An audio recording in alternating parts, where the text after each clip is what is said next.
Walladzina jahadu fina lanahdiyannahum subulana. Barang siapa yang mencari keridhoanku, pasti akan aku tunjukkan jalan-jalanku. Janji Allah ini imani dulu dengan hati, jangan terima dengan akal dulu. Kalau dengan akal dulu akan menolak kita dengan janji Allah ini. Lah ini duwene omah terus nginep ngendi nek tak dol. Untuk ini itu padahal mau nyaur utang riba itu. Kalau mau sambat pinjam ke temen ngaji, wong wis ya tak silih kabeh wisan. Sehingga sudah tidak ada lagi yang mau meminjami. Tinggal rumah. Kalau kita hanya terima dengan akal, kita akan menolak. Engkau terus nginep ngendi. Kalau kita terima dengan hati, bismillah, saya akan sahur utang-utang riba ini.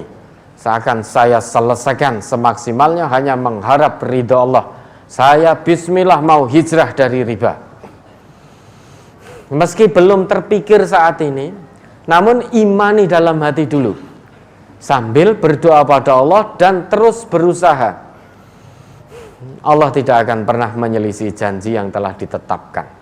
Nanti satu saat akal kita akan membuktikan, oh ternyata betul janji Allah. Namun kalau kita terima dulu dengan akal, banyak orang-orang yang hanya pinter akalnya tapi bodoh hatinya.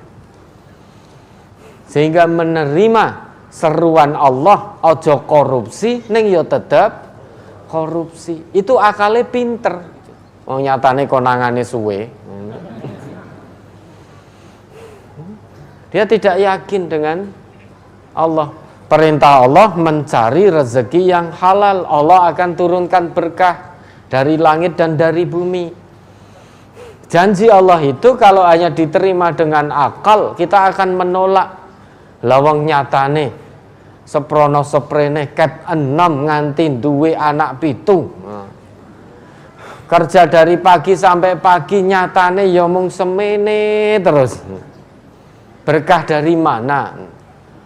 Nah, apa kita tidak menyadari? Meski jumlahnya kecil, kalau Allah turunkan full berkah, maka itu yang kita cari, yang kita harapkan. Jangan bisa lihat koruptor itu uangnya banyak tidak? Banyak, tetapi masih kurang. Karena apa? Tidak ada berkah dari Allah. Karena mencari dengan cara yang haram. Beda, jangan saksikan koruptor itu. Ketoke uangnya banyak, makan enak, tidur di atas kasur empuk, tapi hati tidak tenang, hati tidak nyaman. Makan tidak enak. Bandingkan dengan orang lain yang mencari nafkah secara halal apapun kondisinya, ternyata tidur di atas lantai pun juga bisa ngorok. Makan nasi, sego karak jangan, SKJ itu yo luar biasa iso glegeken, wah itu nikmat sekali. Habis dahar bisa sare dengan begitu nyenyaknya. Padahal hanya di atas lantainya belum keramik, masih leponan biasa. Makannya hanya nasi, duduh jangan sama lauk karak apa kerupuk, bisa glegeen. Habis itu bisa sare nyenyak karena hatinya tenang, turun berkah dari Allah. Ini yang kadang kita lupakan. Koyone nikmat itu nek duwe bondo okeh, nek bondone sidik seolah-olah Allah tidak pernah memberikan nikmat. Pola pikir kalau hanya kita terima dengan akal, maka janji-janji Allah tidak akan bisa masuk, tidak akan bisa kita terima, karena akal biasanya menolak duluan. Sedangkan untuk meyakini, mengimani janji Allah dan Rasul, itu yang utama, yang pertama adalah kerja hati. Bagaimana mungkin kita ngikromi orang lain, memberi makan orang lain, wong hartanya berkurang kok bisa dijamin bertambah, ini bagaimana mungkin? Man kana yu'minu billahi wal yaumil akhir falyukrim dhaifahu. Nyugui uang kok bisa berkait, bagaimana harta berkurang kok rugi no kita. Lah itu kalau kita hanya dengan akal hitung-hitungan manusia. Kita nyugui orang habis 1 juta, berarti wah uangnya kelong 1 juta, eman-eman. Kita hanya menerima janji Allah dan Rasul dengan akal.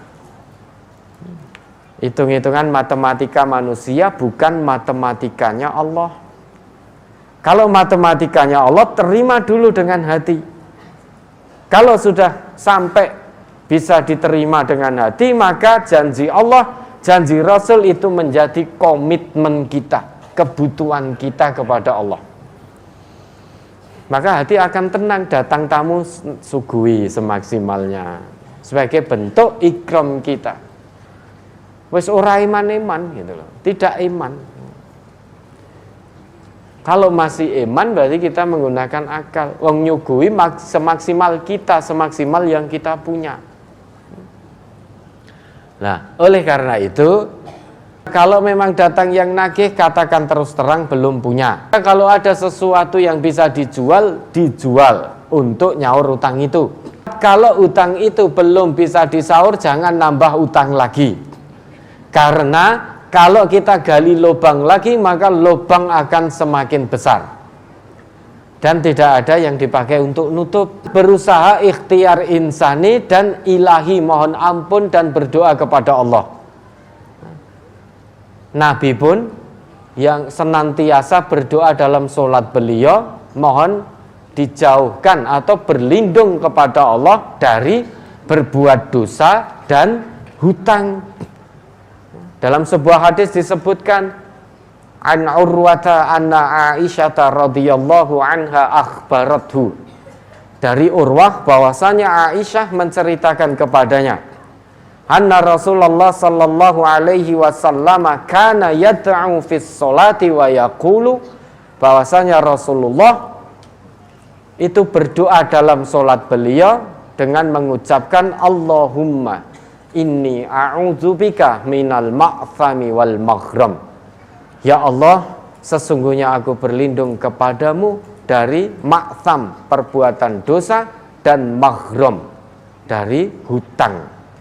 Ada orang yang mendengar itu lantas bertanya kepada Nabi, ma aksara ma tasta'idzu ya Rasulullah minal maghram.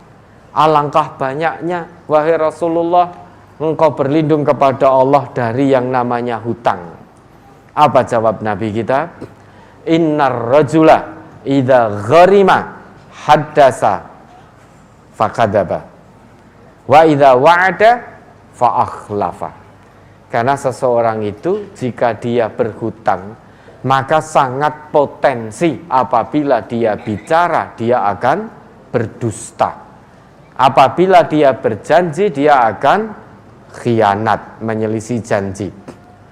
Maka Nabi kita mengajarkan pada kita untuk memohon berlindung kepada Allah dari yang namanya hutang. Usahakan hidup tanpa hutang. Kun kun wari'an, kata Nabi gitu, kun wari'an takun a'badan nas. Jadi orang yang warak dalam menjalankan agama ini, maka kamu akan menjadi orang yang paling baik beribadah kepada Allah. Wa kun qani'an takun ashkaron nas. Jadilah qanaah, orang yang senantiasa qanaah, menerima, merasa cukup apa yang Allah titipkan. Kalau itu bisa dilakukan, kamu akan jadi orang yang paling bersyukur kepada Allah. Jika tidak utang sana, utang sini, utang sana, utang sini. Hidup usahakan tanpa hutang. Wong bisa tanpa hutang, kenapa harus hutang? Jangan dibalik, wong bisa hutang, kenapa tidak hutang? Hutang ini hati-hati. Ya, kita meninggal, hutang belum selesai, menjadi penghalang surga kita. Meski hutangnya mung sithik. Karena hutang itu bukan muamalah kita kepada Allah. Hutang itu hablum minan nas, kita punya hutang uang pada orang lain, itu hubungan kita dengan manusia, bukan dengan Allah. Allah hanya mewajibkan kita nyaur utang. Kalau hubungan dengan manusia belum selesai, maka surga kita pun menjadi terhalang. Maka usahakan hidup tanpa hutang. Karena mati itu sewaktu-waktu. Kalau harus hutang, maka dicatat dengan betul dan disaksikan. Jagani kalau kita mati, kita meninggal, maka ahli waris kita tahu bahwa kita masih punya hutang atau piutang. Sehingga orang yang kita beri hutang atau orang yang sedang hutang pada kita, itu bisa menyelesaikan hutang-hutangnya. Kita pun juga menyelesaikan hutang-hutang ahli waris kita yang sudah meninggal. Maka pentingnya hutang itu dicatat. Lah ini kok malah delik. Lah ini kalau tidak ada yang nagih, suaminya tidak tahu. Karena istrinya tidak izin dan sembunyi-sembunyi. Ya, hati-hati. Makanya usahakan hidup tanpa hutang semaksimalnya. Lah nanti kalau tidak hutang, UB-nya nggak laku. Alhamdulillah nggak laku. Nggak apa-apa. Berarti ekonomi warga MTA sudah mapan semua. Alhamdulillah. Begitu pula, ini kan ibaratnya sama. Seorang dokter atau yang punya rumah sakit harus mendoakan kesehatan untuk orang lain. Jangan doakan orang lain sakit. Kalau rumah sakitnya kosong, dokternya tidak ada pasien, harusnya bersyukur. Kenapa? Berarti sehat semua. Sehat semua. Ini ya sulit antara dua pilihan. Mendoakan sehat, engkau sepi. Mendoakan sakit, menyalahi agama. Di antara dua pilihan. Sama UB kita, mendoakan ekonomi warga MTA baik, engkau rapayu. Mendoakan biar ekonominya sempit, ben payu, nyalahi agama. Makanya ibda' binafsik, mulai dari diri sendiri, usahakan hidup tanpa hutang. Kalau harus berhutang, pilih yang syariah. Kalau harus hutang, pilih yang dikelola dengan prinsip-prinsip syariah.